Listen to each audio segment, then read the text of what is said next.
Me conte um pouco sobre a figura de José Antônio. Qual era a visão política dele? Porque é verdade que é uma visão política. Que morre antes de se consolidar, morre jovem. Ou seja, ele nem chega a se desenvolver totalmente. Claro, exatamente. Ideologicamente, como para dizer, estes são meus fundamentos. Claro. É preciso ressaltar, ele morre assassinado. José Antônio Primo de Rivera é um dos mais...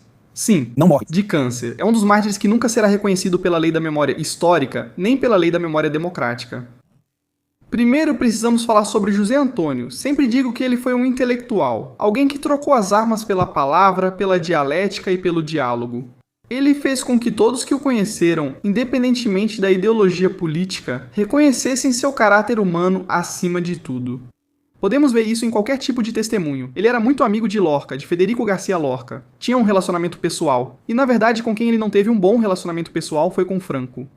Olha, tem uma anedota. O vínculo que unia Franco a José Antônio Primo de Rivera era Serrano Sunher. Serrano Sunher foi colega de José Antônio Primo de Rivera na Faculdade de Direito e também cunhado de Franco. Então, Serrano Sunher, uma vez antes, evidentemente, do início da Guerra Civil, reúne José Antônio Primo de Rivera e Franco em sua casa. É a única ocasião documentada em que José Antônio e Franco se encontraram pessoalmente. Nessa reunião, José Antônio relata que saiu escandalizado, porque não via Franco como alguém com um projeto de Estado definido ou que buscasse unir a nação por ideias comuns, mas sim como um militar. Sim, militarmente ele foi insuperável. Franco era temido mundialmente, pois todas suas promoções no exército foram por mérito, não por tempo de serviço, o que é inaudito. Era um militar temido, mas José Antônio duvidava de suas habilidades como estadista. Sempre se fala que ele disse: "Meu pai também era ditador, mas ao menos era simpático." Então, é uma pessoa que, enfim, pelo menos se afastou da ideia de país que Franco queria construir, porque não viu uma ideia clara de país na pessoa de Franco. Foi, por outro lado, um intelectual. Foi um cara que estudou direito, que montou seu escritório de advocacia, que além disso foi deputado durante um período muito breve no parlamento, nas cortes, e que tinha uma capacidade de oratória que, pra mim, foi insuperável. Eu nunca vi na Espanha um político, nem antes nem depois provavelmente, com uma capacidade de oratória semelhante à que ele tinha. Mas, acima de tudo, o que me interessa na pessoa dele, depois se quiser a gente fala da obra, mas na pessoa dele me interessa a sua capacidade humana. Reconhecer a humanidade que existia outra pessoa, mesmo que pudesse divergir ideologicamente, não é? Isso é o que eu acho que hoje em dia está se perdendo completamente.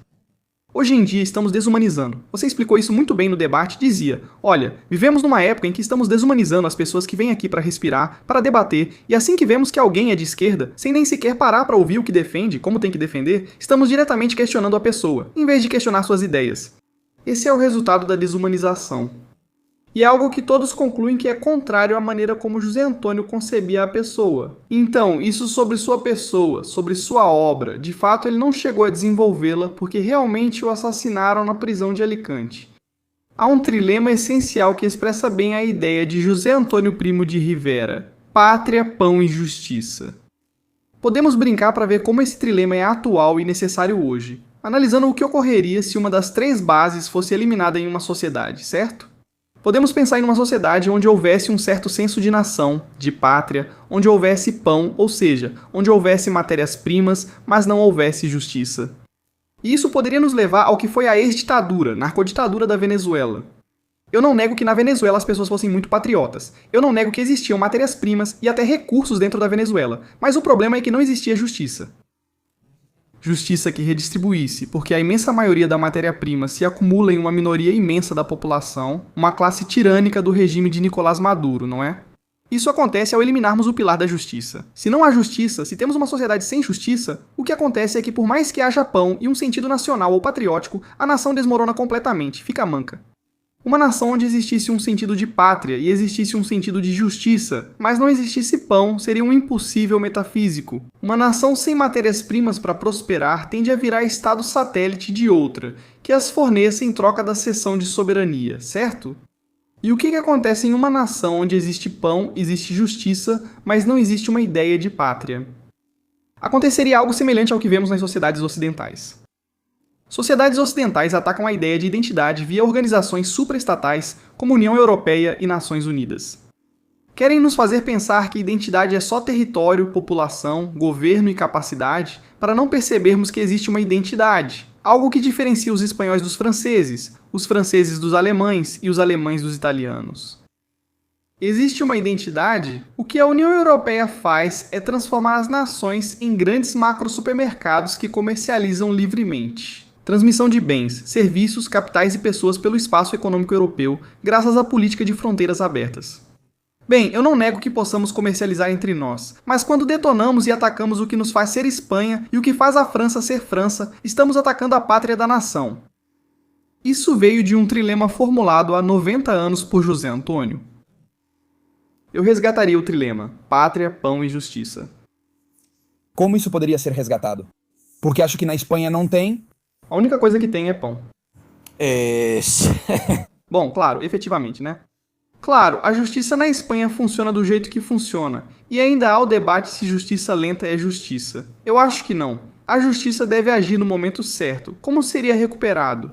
Bom, claro, se você me perguntar, eu vou puxar para o meu lado através da tecnocracia, onde o que se faz é primeiro ter uma moral por trás. Uma moral, veja bem, que a moral, repito, para as pessoas que acham isso muito perigoso, tem gente que vai dizer isso é muito totalitário, isso é muito tirânico, isso é ditatorial.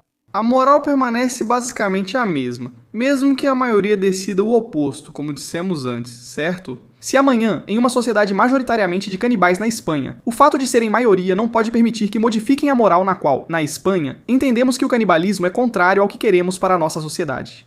Então, evidentemente, tem que haver uma ideia por trás dessa tecnocracia que seja responsável, primeiro, pela recuperação da soberania da Espanha. A Espanha precisa voltar a ser soberana. A Espanha deve se desvincular de organizações supranacionais que minam sua identidade e soberania, cedendo competências à União Europeia, Nações Unidas, OTAN ou OCDE, que é mais econômica que política. Precisamos recuperar a soberania. Após recuperar a soberania, é necessário um novo processo de refundação. Quando tudo nos falhou, quando a democracia nos falha, porque nos promete liberdade e o que nos traz é escravidão e submissão ao regime de 78... Quando os políticos nos falham, que supostamente propõem remar na mesma direção e acabam criando ainda mais polarização do que já existia, quando o livre mercado nos promete prosperidade, mas traz endividamento, só resta recomeçar. Começar do zero outra vez. Começar pelo nosso povo, que é o que temos em comum. O que une os espanhóis é sermos do mesmo país e termos um passado comum. Se ignorarmos, silenciarmos, mancharmos, maquiarmos ou escondermos esse passado comum, estaremos criando uma sociedade sem nenhuma união. Acredito em uma sociedade soberana e que a refundação deve começar de baixo, mesmo que soe comunista para alguns. Tem que começar de baixo. Pelo que eu dizia, porque os de cima nos decepcionaram. E quando os de cima nos decepcionam, só restam aqueles que sempre estiveram ali. É essa ideia de que só o povo salva o povo. Vimos isso em Havana, vimos isso em La Palma, vimos isso em Adamuz, ontem. Vimos isso em 11 de março de 2004, só o povo salva o povo. Se queremos que seja assim, o povo tem que estar unido. Para nos unirmos, é preciso reconhecer o problema que existe. Para resolver esse problema, repito, minha solução é refundar, começando do zero e priorizando a recuperação da soberania nacional.